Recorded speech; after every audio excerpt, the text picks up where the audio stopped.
ಕಿತ್ತಂಡೂರು ವೆಂಕಟರಾಮರವರ ಸಾರಥ್ಯದಲ್ಲಿ ನಡೆಯುತ್ತಿರುವ punch TV Kannada ನ್ಯೂಸ್ಗೆ ಸ್ವಾಗತ.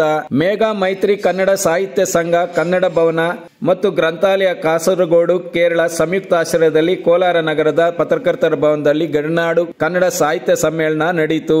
ಸಮ್ಮೇಳನ ಅಧ್ಯಕ್ಷರಾಗಿ ನಟ, ನಿರ್ದೇಶಕರು ಹಾಗೂ ಸಾಹಿತಿಗಳಾದ ಡಾಕ್ಟರ್ ಇಂಚರ ನಾರಾಯಣಸ್ವಾಮಿ, ಗಡಿನಾಡು ಪ್ರಾಧಿಕಾರದ ಮಾಜಿ ಅಧ್ಯಕ್ಷರು, ನಿವೃತ್ತ IAS ಅಧಿಕಾರಿ ಡಾಕ್ಟರ್ ಸಿ ಸೋಮಶೇಖರ್ ಅವರು ಸಮ್ಮೇಳನವನ್ನು ಜ್ಯೋತಿ ಬೆಳಗಿಸಿ ಉದ್ಘಾಟನೆ ಮಾಡಿದರು. ಬಾಗಲಕೋಟೆ ಹೊಸಪೇಟೆ ಹಿರಿಯ ಕವಿಗಳು ಡಾಕ್ಟರ್ ಲಲಿತಾ ಕೆ ಕೃತಿ ಲೋಕಾರ್ಪಣೆ ಮಾಡಿದರು. ಇನ್ನು ಈ ಕಾರ್ಯಕ್ರಮದಲ್ಲಿ ಸ್ವರ್ಣಭೂಮಿ ಫೌಂಡೇಶನ್ಸ್ ನ ಅಧ್ಯಕ್ಷರಾದ ಶಿವಕುಮಾರ್, ಯಲಹಂಕ ವಿಧಾನಸಭಾ ಕ್ಷೇತ್ರ ಹಾಗೂ ಚಿನ್ನರ ಲೋಕ ಟ್ರಸ್ಟ್ ಅಧ್ಯಕ್ಷ ಡಾಕ್ಟರ್ S ಹರೀಶ್, ರೋಟರಿ ಸಂಸ್ಥೆಯ ಮುಖ್ಯಸ್ಥರಾದ ಡಾಕ್ಟರ್ ರಾಮಚಂದ್ರ, ಕನ್ನಡ ಪರ ಹಿರಿಯ ಹೋರಾಟಗಾರರಾದ ಬಂಗಾರಪೇಟೆ ಪಲ್ವಿ ಮಣಿ, ಕನ್ನಡ ಸಾಹಿತ್ಯ ಪರಿಷತ್ ಜಿಲ್ಲಾಧ್ಯಕ್ಷರಾದ ಯಲಹಂಕ ವಿಧಾನಸಭಾ ಕ್ಷೇತ್ರದ ಜಿಲ್ಲಾಧ್ಯಕ್ಷರು ಹಾಗೂ ಬಿಜೆಪಿ ಮುಖಂಡರಾದ ಡಾಕ್ಟರ್ S ಹರೀಶ್, ಗ್ರಂಥಾಲಯ ಕಾಸರಗೋಡು ಕೋಲಾರ ಜಿಲ್ಲಾ ಅಧ್ಯಕ್ಷರಾದ BV ನಂಜುಂಡಪ್ಪ, ಮೇಘಾ ಮೈತ್ರಿ ಕನ್ನಡ ಸಂಘ ಬಾಗಲಕೋಟೆ ಅಧ್ಯಕ್ಷರಾದ M ರಮೇಶ್ ಕಮತಗಿ, ಡಾಕ್ಟರ್ ಭಾಗ್ಯ ಸರವಣ, ಡಾಕ್ಟರ್ ಗುಂಡಪ್ಪ ದೇವಿ ಕೇರಿ, ಡಾಕ್ಟರ್ ಬಾಹಾ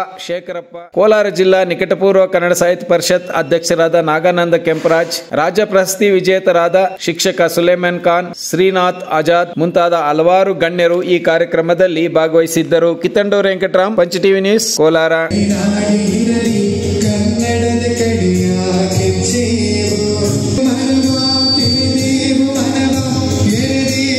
ಹೇಳ್ತಾರೆ ಬೆಟಗೇರಿ ಕೃಷ್ಣ ಶರ್ಮರು, ಎಂತಹ ಕನ್ನಡದ ಶಕ್ತಿ ಇದು. ಈ ಕನ್ನಡದ ಶಕ್ತಿಯಲ್ಲಿ ಎಂತೆಂಥ ಮಹಾನುಭಾವರಾಗಿ ಹೋಗಿದ್ದಾರೆ. ಪಂಪ ಗಡಿಭಾಗದ ಒಂದು ರಾಜ್ಯದಲ್ಲಿ ಹುಟ್ಟಿದಂತ ಪಂಪನಿಗೆ ಕನ್ನಡವೇ ತನ್ನ ಉಸಿರಾಯಿತು.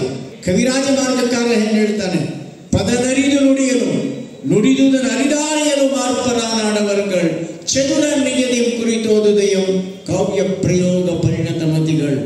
ಆಚಾರಕ್ಕೆ ಅರಸಾಗು, ನೀತಿಗೆ ಪ್ರಭುವಾಗು, ಮಾತಿನಲ್ಲಿ ಚೂಡಾಮಣಿಯಾಗು ಎನಕಂದ, ಜ್ಯೋತಿಯಾಗು ಜಗಕ್ಕೆಲ್ಲ. ಅದ್ಭುತವಾದಂತಹ ಗಡಿನಾಡ ಸಾಹಿತ್ಯ ಸಮ್ಮೇಳನವನ್ನು ಕೋಲಾರದ ಈ ಚಿನ್ನದ ಗಣಿ ಕೇಂದ್ರ, ಕನ್ನಡದ ಕೇಂದ್ರವಾದ ಈ ತಾಣದಲ್ಲಿ ಏರ್ಪಡಿಸಿದ್ದು ಭಾಳ ಸಂತೋಷವಾಯಿತು. ಈ ಸಂದರ್ಭದಲ್ಲಿ ನಮ್ಮ ಇಂಚರ ನಾರಾಯಣ ಸ್ವಾಮಿಯವರನ್ನು ಸಮ್ಮೇಳನಾಧ್ಯಕ್ಷರನ್ನಾಗಿ ಮಾಡಿ, ಅವರು ಒಳ್ಳೆ ಕವಿಗಳು, ರಂಗಭೂಮಿ ನಟರು, ಅವರ ಸಮ್ಮೇಳನಾಧ್ಯಕ್ಷರ ಅಧ್ಯಕ್ಷತೆ ನಡೆದಂಥ ಕಾರ್ಯಕ್ರಮ ಹಲವಾರು ಹಿರಿಯ ಗಣ್ಯರನ್ನು, ಸಾಧಕರನ್ನು ಸನ್ಮಾನಿಸಲಾಗಿದೆ. ಈ ನಮ್ಮ ಕೋಲಾರ ಗಡಿನಾಡಿನ ಭಾಗದಲ್ಲಿರುವ ಒಂದು ಜಿಲ್ಲೆಯಾಗಿರೋದ್ರಿಂದ ಇಲ್ಲಿ ಹೆಚ್ಚು ಕನ್ನಡದ ಸಂಘಟನೆ ಆಗಬೇಕಾಗಿದೆ. ಆ ದಿಸೆಯಲ್ಲಿ ಇಂತಹ ಕಾರ್ಯಕ್ರಮಗಳು ಪೂರಕವಾಗಿ ಕಾರ್ಯನಿರ್ವಹಿಸುತ್ತೆ ಅನ್ನೋದು ನನ್ನ ಅಭಿಪ್ರಾಯ. ಇವತ್ತು ಕನ್ನಡದ ಕಾರ್ಯಕ್ರಮಗಳು ಎಷ್ಟು ಕಡಿಮೆ ಆಗಿದ್ದಾವೆ ಅಂತ ಹೇಳಿದ್ರೆ, ಇವತ್ತಾಗಲೇ ನಾವು ಧ್ವಜಾರೋಹಣ ಮಾಡುವಂಥ ಸಂದರ್ಭದಲ್ಲಿ ವಿಜಯಲಕ್ಷ್ಮಿ ಮೇಡಮ್ ಅವರು ಹೇಳಿದ್ರು, ಇವತ್ತು ನಮ್ಮ ಕೋಲಾರ ಕೂಡ ಹಿಂದಿಮಯ ಆಗ್ತಾ ಇದೆ. ನಾವು ಭಾನುವಾರ ಹೊತ್ತು ನಾವು ಒಂದು ಮಾರ್ಕೆಟ್ ಅಥವಾ ಹೊರಗಡೆ ನೋಡಿದವಾಗ ಸಂಪೂರ್ಣ ಹಿಂದಿನೇ, ಮಾಲೂರು, ನರಸಾಪುರ, KGF, ಬಂಗಾರಪೇಟೆ ಕಡೆ ಎಲ್ಲ ನೋಡಿದವಾಗ ಆಲ್ಮೋಸ್ಟ್ ಎಲ್ಲ ನಮಗೆ ಹಿಂದಿಮಯ ಆಗ್ತಾ ಇದೆ. ಅದಲ್ಲದೆ ಪ್ರತಿ ವರ್ಷವೂ ಸಹ ಏನಾಗ್ತಿದೆ ಅಂದ್ರೆ ಕನ್ನಡ ಶಾಲೆಗಳು ಮುಚ್ಕೊಂಡು ಬರ್ತಾ ಇದೆ. ಇವೆಲ್ಲವನ್ನೂ ಸಹ ನಾವು ಗಟ್ಟಿಯಾಗಿ ನಿಲ್ಬೇಕು, ಮತ್ತೆ ಇದನ್ನ ಅಭಿವೃದ್ಧಿ ಪಡಿಸಬೇಕು ಅಂತ ಹೇಳಿದ್ರೆ ಕನ್ನಡದ ಪರವಾಗಿ ಧ್ವನಿ ಎತ್ತುವಂತಹ ಒಂದು ನಾಯಕತ್ವ ನಮಗೆ ನಿಜವಾಗ್ಲೂ ಸಹ ಅತ್ಯವಶ್ಯಕವಾಗಿದೆ. ಈ ಕೋಲಾರ ಇದು 3 ಭಾಷೆಗಳ ಸಮ್ಮಿಳಿತವಾಗಿರ್ತಕ್ಕಂತಹ ಒಂದು ಕೋಲಾರ ಜಿಲ್ಲೆ ಇದು. ಆದರೆ ಈ 3 ಭಾಷೆಗಳ ಮಿಶ್ರಿತ ಜೊತೆನಲ್ಲಿ ಅನೇಕ ಭಾಷೆಗಳು ಬಂದಿದೆ. ನಮ್ಮ ಭಾರತ ದೇಶ ಹೊಂದಿರುವಂತಹ ದೇಶ ಭಾರತ ದೇಶ ಆದರೆ ನಮ್ಮ ಕೋಲಾರ ಜಿಲ್ಲೆಯು ಸಹ ಒಂದು ರೀತಿ ಭಾರತ ಅಂತ ಕರಿಬಹುದು. ನಾವು ವಿವಿಧತೆಯಲ್ಲಿ ಏಕತೆಯನ್ನು ಹೊಂದಿರುವಂತ, ಬಹಳ ಸಂಸ್ಕೃತಿಯನ್ನು ಹೊಂದಿರತಕ್ಕಂತಹ, ಬಹಳ ಸಂಸ್ಕಾರವನ್ನು ಹೊಂದಿರತಕ್ಕಂತಹ ಒಂದು ಜೇಕ ಜಿಲ್ಲೆ ಅಂತಂದ್ರೆ ನಮ್ಮ ಕೋಲಾರ ಅಂತ ಹೇಳೋದಕ್ಕೆ ನನಗೆ ಬಹಳ ಹೆಮ್ಮೆ ಆಗುತ್ತೆ. ಕನ್ನಡ ದಿಂಡಿಮವ ಅಂತ ಹೇಳಿರುವಂತಹ ನಮ್ಮ ಕುವೆಂಪು ಅವರು ಮಕ್ಕಳ ಸಾಹಿತ್ಯದಲ್ಲಿ ಕೆಲಸ ಮಾಡಿದವರು, ದ ರಾ ಬೇಂದ್ರೆಯವರು ಮಕ್ಕಳ ಸಾಹಿತ್ಯದಲ್ಲಿ, ಹೊಯ್ಸಳರವರು, ಆಮೇಲೆ GP ರಾಜರತ್ನಮ್ಮನವರು ಯಾರಾದ್ರೂ ಮರಿತೀವ, ಅವರು ಕೂಡ ಕನ್ನಡ ಸಾಹಿತ್ಯಕ್ಕೆ ಎಷ್ಟೊಂದು ಜನರು ಏನು ಅಂತಂದ್ರೆ ಮಕ್ಕಳ ಸಾಹಿತ್ಯಕ್ಕೆ ದೊಡ್ಡ ಕೊಡುಗೆಯನ್ನ ಕೊಟ್ಟಿದ್ದಾರೆ. ಆ ಕೊಡುಗೆಯ ಸಾಲಿನಲ್ಲಿ ನಿಲ್ಲುವಂತ ಇನ್ನೊಬ್ಬ ವ್ಯಕ್ತಿ ಯಾರು ಅಂತಂದ್ರೆ ನಮ್ಮ ಇಂಚರ ನಾರಾಯಣ ಸ್ವಾಮಿ ಅವರು. ನಮ್ಮನ್ನ, ನಮ್ಮ ಮನಸ್ಸನ್ನ, ನಮ್ಮ ಹೃದಯವನ್ನ ಅದು ತರ್ತಿರ್ಬೇಕು. ಇದನ್ನ ಎಲ್ಲಿ ಕೊಡ್ತೀವಿ ನಾವು ಅಂದ್ರೆ ಮಕ್ಕಳ ಮುಂದೆ ಕೊಡ್ತೀವಿ. ಮಕ್ಕಳ ಮುಂದೆ ಕೊಡಬೇಕಾದ್ರೆ ಎಷ್ಟು ತೂಕಬದ್ಧವಾಗಿ ಪದಗಳನ್ನ ನಾವು ಬಳಸಬೇಕು, ಎಷ್ಟು ಸುಂದರವಾದಂತಹ ಪದಗಳನ್ನ ಬಳಸಬೇಕು, ಎಷ್ಟು ಎಷ್ಟು ಅದಕ್ಕೆ ಆ ಕನ್ನಡತನವನ್ನ ಇದರಲ್ಲಿ ನಾವು ಶ್ರೀಮಂತಗೊಳಿಸಿ ಕೊಡ್ಬೇಕು. ಊರಿಗೆ ತಂಗಿ ಸಸ್ಯ ನಡೆಸ್ತಾ ಇದ್ದೀವಿ, ಸುಮಾರು ಜನ ಕೆಲಸ ಬರ್ತದೆ, ಟೊಮೊಟೊ ಇಟ್ಟಿದ್ದೀವಿ ನಾವು. ಆದರೆ ಮೌಲ್ಯಗಳಿದ್ದರೆ ಅಂಕಗಳು ತಾನಾಗೇ ಬರ್ತವೆ. ಸಮಾಜದಲ್ಲಿ ಮೌಲ್ಯಗಳು ಕುಸಿತಾ ಇರುವುದರಿಂದ ನಾವು ಮೊಟ್ಟ ಮೊದಲನೇ ಮೌಲ್ಯಗಳ ಒಂದು ಬೆಳವಣಿಗೆಗೆ ಗಮನ ಕೊಡ್ತಾ, ಹೊರ ಜಗದಳೆಂದು ನಿನ್ನೊಳ ಜಗದಳು ಬಂತು, ಇರುಳು ಹಗಲುಗಳುಂಟು, ಶಶಿ ರವಿಗಳುಂಟು, ಕುರುಡು ಕತ್ತಲೆಯುಂಟು, ಮುಗಿಲು ಸಿಡಿಲುಗಳೂ ಉಂಟು, ಅರುಣೋದಯವೂ ಉಂಟು, ಮುರುಳಮುನಿಯ.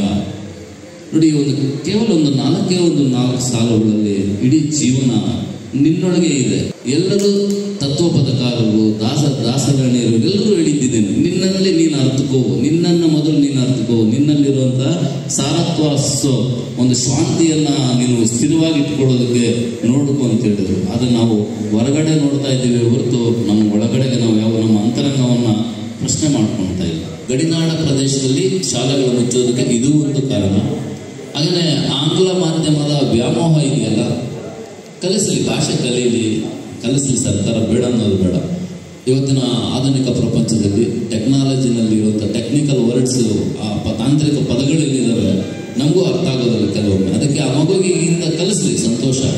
ಆದರೆ ಇಂಗ್ಲೀಷೇ ಬೇಕು ನಮಗೆ ಅಂತ ಹೋಗುವಂಥದ್ದು ಇದೆಯಲ್ಲ, ಅದು ಭಾಳ ತಪ್ಪಾಗುತ್ತೆ. ಸರಿಯಾದ ಮಾತೃಭಾಷೆ ಕಲಿಯೋನು ಬೇರೆ ಭಾಷೆ ಯಾವುದನ್ನು ಕಲಿಯಬೇಕು. ನಾನು ಕನ್ನಡ ಮಾಧ್ಯಮದಲ್ಲಿ ಓದಿ ಸುಮಾರು ಒಂದು 10 ಹೊರದೇಶಗಳಲ್ಲಿ ಓಡಾಡ್ಕೊಂಡು ಬಂದಿದ್ದೀನಿ. ಕೋಲಾರ ಜಿಲ್ಲೆಯ ಗಡಿನಾಡ ಕನ್ನಡ ಪರ ಹೋರಾಟಗಾರರಿಗೆ, ಕನ್ನಡ ಪರ ಹೋರಾಟಗಾರರಿಗೆ ಇಂಥ ಮಹನೀಯರು ಎಲ್ಲ ಸೇರಿದ್ರೆ ನಮ್ಮ ಸೋಮಶೇಖರ್ ದೊಡ್ಡವರು, ಅವರ ಮುಖಾಂತರ ನಮ್ಮ ಶಿವಕುಮಾರ್ ಎಲ್ಲ ಒಟ್ಟಿಗೆ ಸೇರಿಕೊಂಡು ಬಂಗಾರಪೇಟೆಯಲ್ಲಿ ಗಡಿನಾಡ ಸಮ್ಮೇಳನ ಮಾಡಿದ್ರೆ ಅದು ಸೂಕ್ತ ಅಂತ ಹೇಳ್ತಾ ನಿಮ್ಮೆಲ್ಲರಿಗೂ ಬರಬೇಕಾಗಿತ್ತು. ಕನ್ನಡದ ಮನಸ್ಸುಗಳೆಲ್ಲನೂ ನಾವು ಒಳಗಡೆ ಸೇರ್ಕೊಂಬಾರ್ದು, ಆಚೆ ಬರಬೇಕು. ನಮ್ಮ ನಾಡು ನೆಲ ಜಲ ಸಂರಕ್ಷಣೆಗೋಸ್ಕರ ಸದಾ ಸಿದ್ಧವಾಗಿರ್ಬೇಕು ನಾವೆಲ್ಲನೂ.